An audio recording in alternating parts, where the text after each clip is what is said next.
Olá, minhas irmãs e meus irmãos do Mensagens Kardecistas, tudo bem? Eu espero que todos vocês estejam bem e com bastante saúde. Para aqueles que estão entrando no perfil pela primeira vez, o meu nome é Moacir e eu sou o administrador do Mensagens Kardecistas, que todos os dias traz mensagens do Evangelho, do Livro dos Espíritos, do Livro dos Médiuns, dos demais livros da codificação, traz mensagens espíritas para todos nós, que muitas vezes é aquela mensagem pequenininha, curtinha, mas que a gente lê, relaciona com o que está acontecendo na nossa vida e aquilo acaba criando sentido. E a intenção principal é que nos faça refletir sobre os valores e a conduta da moral cristã. É para isso que estamos aqui, para evoluir espiritualmente e evoluir moralmente. Não é verdade, minhas irmãs e meus irmãos? Aqueles que acompanham já sabem que todas as segundas-feiras eu faço a postagem de um vídeo de 10 minutos, que é esse que vocês estão assistindo, com o tema da semana do nosso estudo do Evangelho. Todas as semanas estudamos o Evangelho, que começa na segunda-feira com a publicação desse vídeo, onde eu já faço algumas reflexões sobre um trecho do Evangelho segundo o Espiritismo, que nós vamos usar como base para a nossa live do Evangelho no Lar, que acontece todas as quartas-feiras às 20 horas. Todas as quartas-feiras do ano, às 20 horas, nós realizamos a nossa live do Evangelho no Lar, onde estudamos juntos o Evangelho e realizamos o Evangelho no Lar, trazendo para junto de nós a espiritualidade maior, que vem para nos abençoar, nos proteger, nos sustentar, né?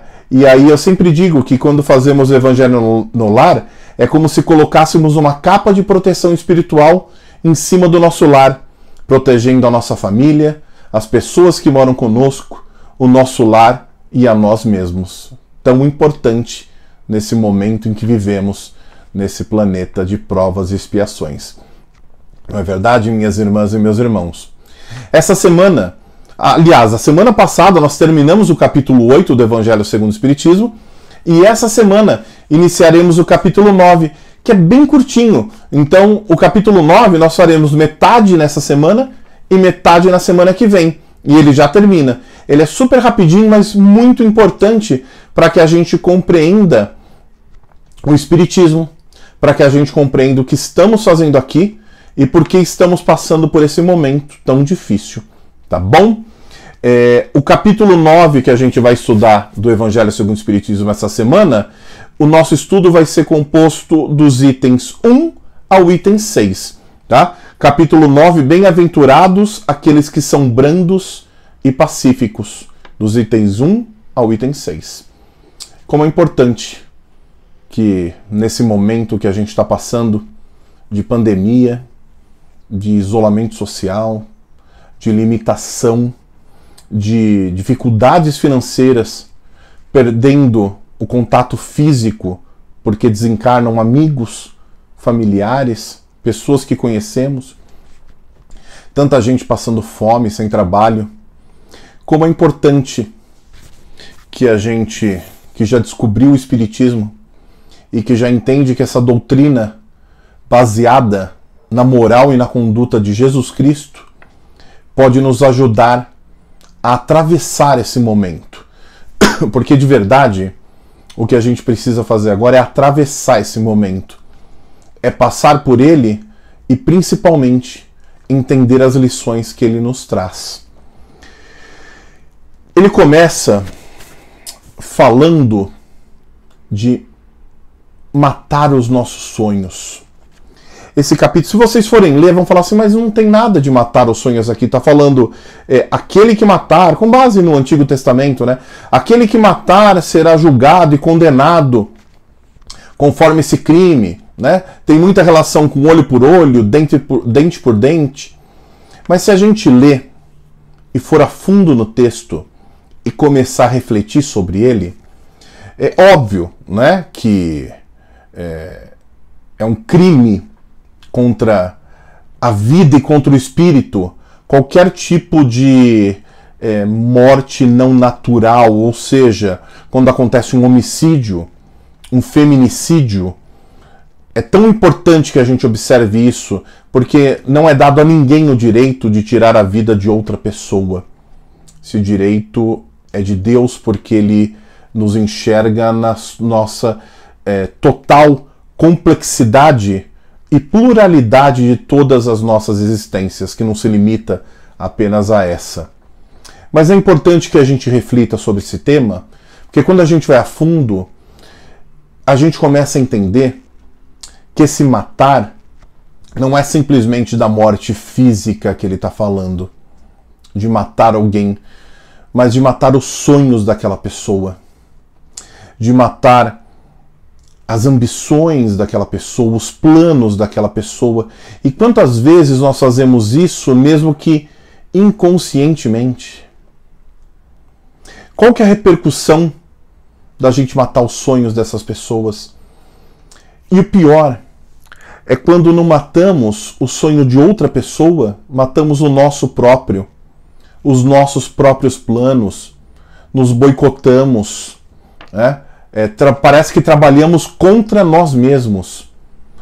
E aí, minhas irmãs e meus irmãos, a gente vai falar disso e vai falar também de cólera, né?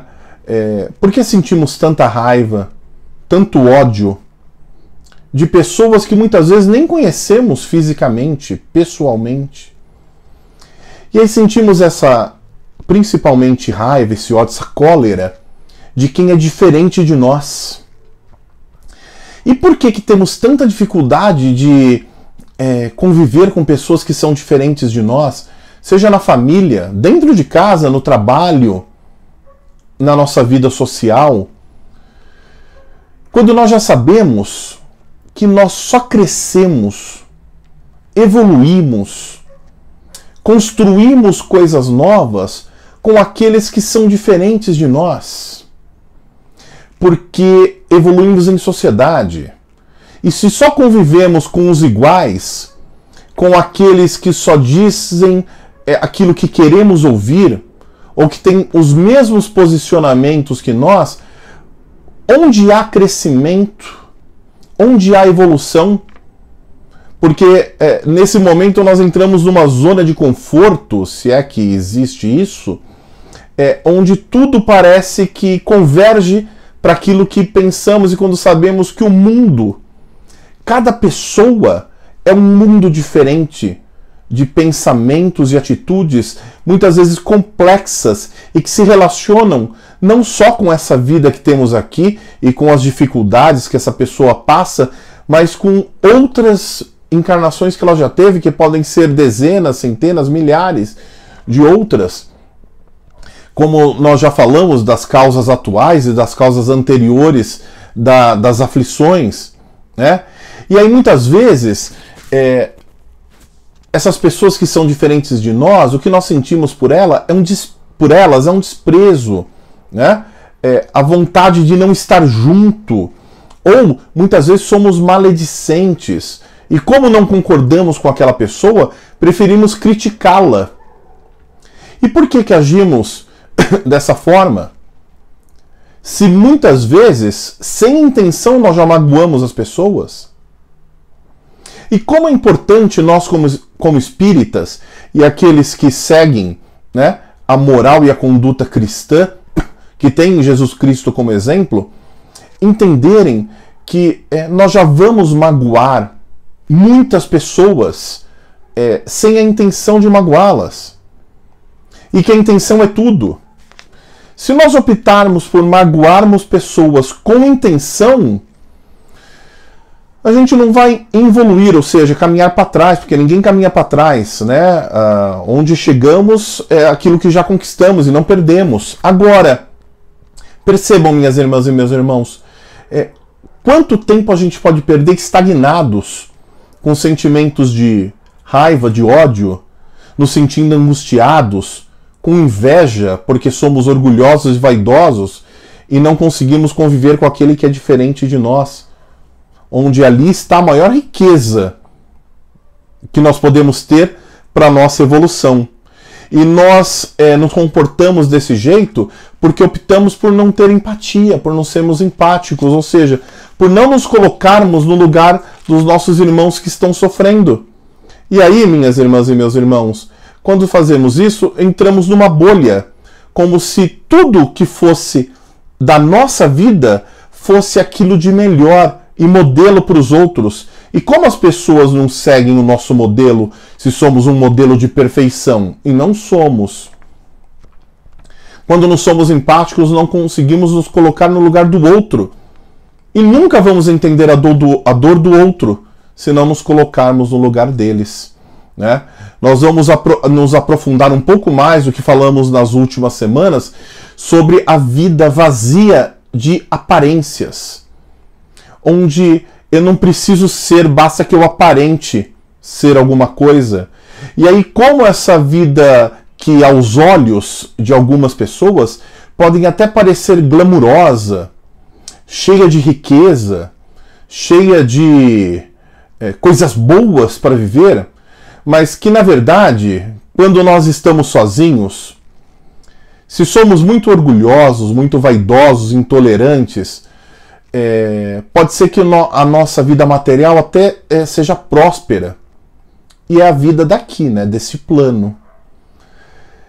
Mas a gente sabe quando magoamos alguém, quando estamos sentindo quando temos algum sentimento de culpa, nós sabemos o que sentimos, e todos nós sabemos porque somos humanos e estamos aqui juntos. Quando encostamos a nossa cabeça no travesseiro e ao invés de uma noite tranquila de sono, nós temos uma noite cheia de preocupações, cheia de culpa. E isso muitas vezes começa a virar uma bola de neve e vai crescendo. Eu não consigo trabalhar aquilo porque eu sou muito orgulhoso para pedir desculpa, ou muito vaidoso para entender que eu errei, e que de repente eu posso crescer junto com o outro. Eu não preciso crescer a partir do outro, ou apesar do outro, eu posso crescer junto. E é junto uns dos outros que vamos evoluir. Ninguém evolui sozinho, porque se fosse para evoluirmos sozinhos, estaríamos sozinhos e não vivendo em sociedade. Isso é importante que a gente entenda. Outro ponto é que a gente vai acumulando todas essas questões e isso vai gerando na gente depressão. A gente vai se sentindo angustiado. E meses após meses, anos após anos, trabalhando isso pode ser um problema. Não trabalhando isso pode ser um problema. E é aí que a gente precisa nos cuidar, tá bom? Criar sentido para as coisas. E quando nós criamos sentido, nós temos objetivos claros. E o sentido da nossa vida, que somos espíritas, é seguir os exemplos de Jesus Cristo, a moral cristã, a sua conduta abençoada. Isso é super importante, porque aí, minhas irmãs e meus irmãos, nós começamos a agir como verdadeiros espíritas e não como espíritas não praticantes, como muitas vezes parece, não é? E se eu estou falando, eu sou o primeiro que preciso ouvir, tá bom, minhas irmãs e meus irmãos? Então, essas são apenas algumas reflexões de muitas outras que nós vamos fazer na quarta-feira, às 20 horas, na nossa live do Evangelho do Lar, que acontece todas as quartas-feiras do ano, sem exceção, onde estaremos juntos. Na semana passada, no final da live, nós éramos quase 1000 pessoas, todas juntas, falando de Jesus. Então eu espero que vocês leiam os itens de 1 a 6 do capítulo 9 do Evangelho segundo o Espiritismo, relacionem com a vida de vocês, com o que está acontecendo na nossa sociedade e no nosso planeta, e assim, todos juntos, vamos refletir sobre esse tema e falar de Jesus, quarta-feira, às 20 horas. Fiquem todos com Deus e até lá!